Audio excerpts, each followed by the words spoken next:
그럼 핌스 치료 주의해야 될 점이 있다면 어떤 게 있을까요? 그날은 충분히 안정을 취하시는 게 좋고요. 운동이나 뭐 목욕탕 가는 그런 것만 피하시면 큰 문제는 없습니다. 음주도 괜찮은 건가요? 내과라든지 외과 치료받을 때는 술은 안 드시는 게 좋습니다. 아쉽네요. 유현철의 재활 톡톡. 지금 시작합니다. 네, 이번 주에 첫 번째로 알아볼 주제는 바로 오십견인데요. 이제 이름에서 50이라는 단어가 있기 때문에 네. 이제 보통은 50세 이상 분들이 많이 발생하는 증상이 그렇죠. 아닌가 이런 생각이 네. 들거든요. 맞습니다. 저는 30대이기 때문에 아직 20년이 남았습니다. 50견. 걸리시면 안 되죠. 네? 걸리시면 아, 안 되죠. 맞죠. 그러면은 네. 이 50견, 50세 이상만 걸리는 질환은 아니겠죠? 그렇죠. 네.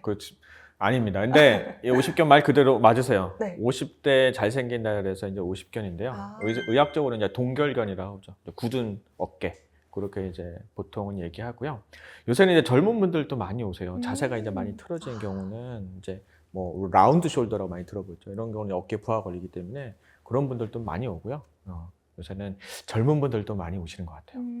어쨌든 이제 50견이라는 증상이 되게 익숙한 질병이잖아요. 그래서 진짜 호소하시는 분들이 많기 때문에 그런 것 같아요. 그래서 이제 주변에 정보도 되게 많더라고요. 근데 제가 찾아본 것 중에 하나가 네. 50견은 원인을 규명하기가 어렵다. 어렵다. 이런 문장이 있더라고요. 정답- 어떻게 원인 없는 결과가 있습니까? 거의 대부분 이제 알 수 없는 게 제일 많죠. 모든 병원은 아직은 또 모르는 원인도 많고요.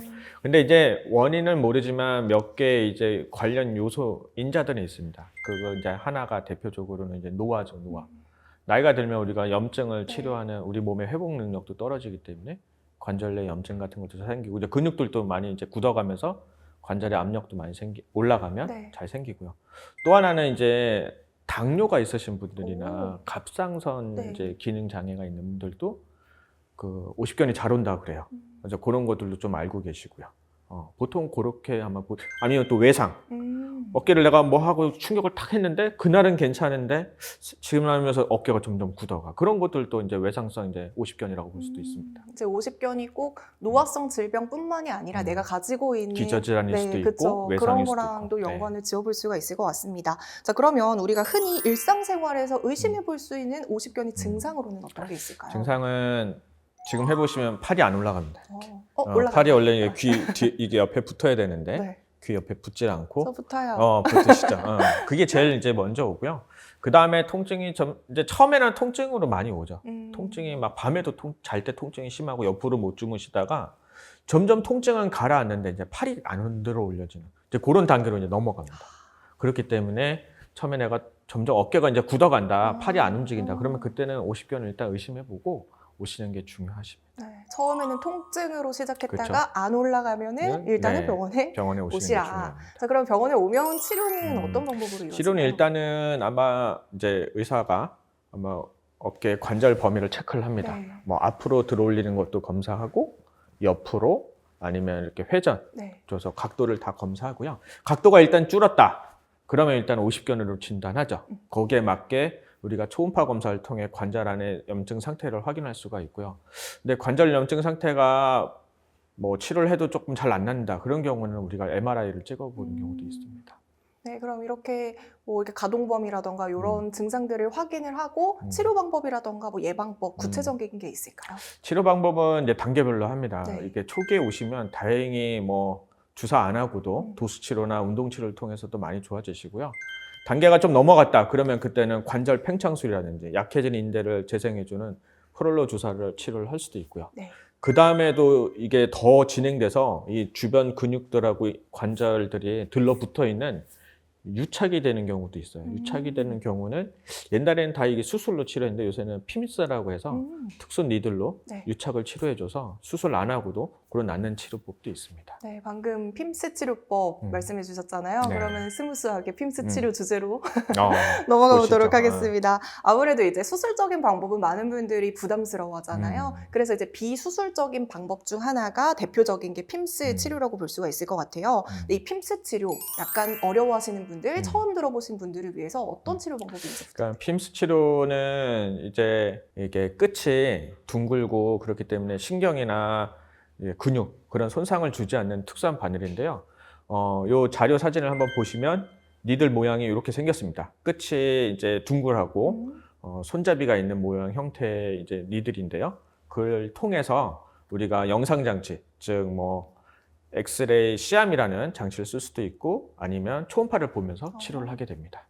그럼 이 핌스 치료 같은 경우에는 어떤 질환을 가지고 계신 분들이 주로 받게 되나요? 처음에 이제 50견이 오시면 저희 병원에서는 관절 팽창술이라 해서 관절을 이제 스트레칭 해주는, 네. 즉 도수치료처럼 이렇게 스트레칭 해주는 주사 치료가 있고요. 주변 뭉쳐있던 근육들을 풀어서 관절의 범위를 회복시켜주는 주사가 있습니다. 근데 보통은 그런 경우에 많이 치료가 되는데 그거 치료를 해도 안 되는 경우, 진행된 경우, 아니면 다른 병원에서 치료해도 잘 안 낫는 분들, 그런 분들은 유착이라 해서 들러붙어 있는 경우가 많이 있습니다. 네. 그럴 때는 핌스 치료를 많이 하게 됩니다. 아, 옛날에는 수술 치료나 관절경으로 이렇게 관절낭을 잘랐다면 지금은 굳이 그런 치료를 하지 않아도 핌스 치료를 통해 관절 운동 범위를 그 자리에서 회복을 하실 수가 있습니다. 수술적인 부담도 내려놓으면서도 시간도 굉장히 많이 그쵸. 단축될 수 있는 치료법인 것 같아요. 예전에는 이제 핌스 치료할 때 우리가 그 시술방에 가서 네. 환자를 수면 마취해서 많이 했습니다. 오, 근데 수면 마취에 대한 또 부작용도 있고 위험성이 있어서 저희 병원에서는 국소 마취, 즉 환자가 의식이 있는 상태에서 국소 마취만 한 상태에서 치료를 하기 때문에 몸의 부담은 전혀 없고요. 그런 위험성도 많이 낮춰놨기 때문에 크게 걱정할 건 없습니다. 네, 어쨌든 뭐 핌스 치료 자체 부작용이라기보다는 그냥 주사 조금 무서워하시고 그렇죠. 그런- 아픔을 좀 무서워하시는 맞아요. 분들에게는 뭐 국소 마취 이런 방법으로 진행이 되는 것 같습니다. 그럼 핌스 치료 주사를 한 번 맞고 이게 완전 말짱해진다 이건 아닌 것 같고 뭐 여러 번 진행이 돼야 될 것 같아요. 어느 그렇죠. 정도의 기간을 둬야 될까요? 그거는 이제 환자분 상태마다 다릅니다. 한 번 해도 좋아지는 경우도 많이 있습니다. 아, 예. 그래요? 환자가 한 번 해도 관절 범위가 거의 다 회복돼서 나머지는 이제 재활치료, 즉 도수치료를 통해 회복하는 분들도 있고요. 아닌 경우, 즉 뭐 1년, 2년 넘으신 분들은 3-4번 정도 보통 할 수 있는 경우가 제일 많이 있습니다. 그럼 핌스 치료를 받고 나서 이제 그 이후에 주의해야 될 점이 있다면 어떤 게 있을까요? 주의할 거는 상당히 안전한 치료이기 때문에 네. 뭐 특별히 조심할 건 없고요. 그날은 이제 우리가 유착을 치료해놨기 때문에 시술 후에 약간의 통증이 있을 수 있습니다. 그런 통증이 있을 경우에는 병원에서 처방해드린 약을 좀 드시면서 그날은 충분히 안정을 취하시는 게 좋고요. 일상생활은 뭐 그 자리에서 곧바로 하셔도 상관없기 때문에 그 하루 정도만 네. 그냥 휴식 취하시고 운동이나 뭐 목욕탕 가는 그런 것만 피하시면 큰 문제는 없습니다. 음주도 괜찮은 건가요? 음주는 모든 질병에 제일 안 좋죠. 치료받을 때는 네. 모든 이제 뭐 내과라든지 외과 치료받을 때는 술은 안 드시는 게 좋습니다. 아쉽네요. 네. 네. 참으셔야 됩니다. 술은 참으시는 거 잊지 말아주시고요. 그렇다면 혹시 이제 뭐 핌스 치료 연령대라던가 이런 질환을 가지고 있는 분들은 받지 못한다 이런 경우가 있을까요? 하나 주의하실 게 있습니다. 네.